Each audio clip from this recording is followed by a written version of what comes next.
Taste of Australia. So I think Jeep, Yeti, Robert Gordon, Australia, they all partnered with you for that series.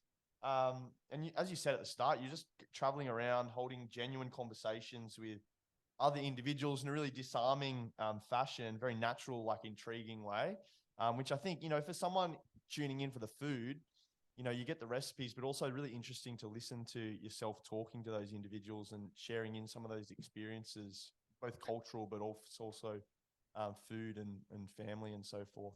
Yeah, that's, with Taste of Australia, that's what we wanted to do. We wanted to showcase and show where people's food comes from. Every night we sit down at the dinner table and, you've got your different food on your plate, but it's an opportunity for us to, talk to the farmers, see where they're from, see what their lifestyle's like, see how they grow their food, talk about some of the trials and tribulations and the triumphs that they have, and, just get a real understanding of what goes into making, Australian food basically. And it's been a real adventure. We've been to basically every state in Australia so far. We've been all the way up to Darwin, all the way down to, right in the southwest corner of Western Australia, down to Tassie, Bruny Island, all throughout New South Wales, Queensland.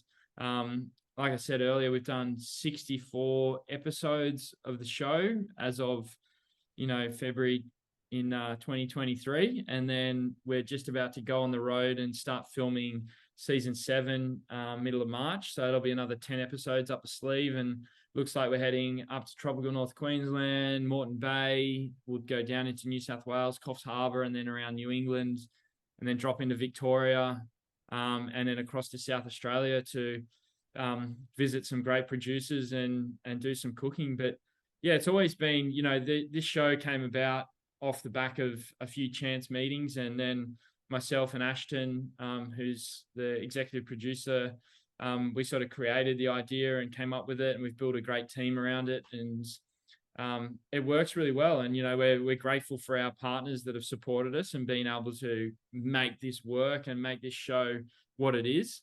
And it's been a whole lot of fun. We're a small little team. There's only 6 of us when we're on the road. There's me, Ashton, sound, camera, photos, and then food. And we just get around, and we're quite nimble and quite small. And yeah, it's a fun group to hang out with. It's we see some cool things. And I'm interested, does the cuisine and like the food, the produce change too much? As you were saying before, like you want to do that taste of California, working your way around down from Darwin, down the coastline of Australia, across to like Hobart. How does that?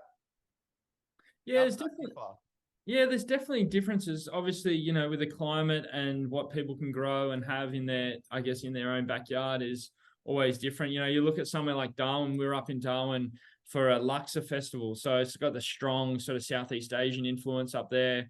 It's quite tropical. It's warm. It's hot. They've got all those sort of tropical foods that they can easily grow in and around the region.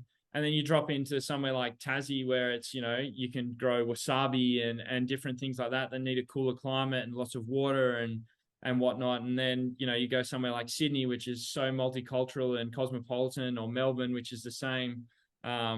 It's a real, even like within those larger capital cities like Melbourne, we're in Dandenong and ate at an Afghan restaurant, and had totally different food there. And then you go up the road and it's something so totally different. But for us, it's the interesting thing for me is the way different areas and different people do have different farming methods as well. You might think that lamb farming is the same everywhere, but it's always a little bit different. People are doing different things. Beef farming is the same. It's all, we went and did a story on a tomato crop, and it's like inside the biggest glass house in the Southern Hemisphere or something, and it's all very automated and it's very modern and techie. And then the next minute you go down the road and it's just like a little old lady making sauces in a jar in a kitchen.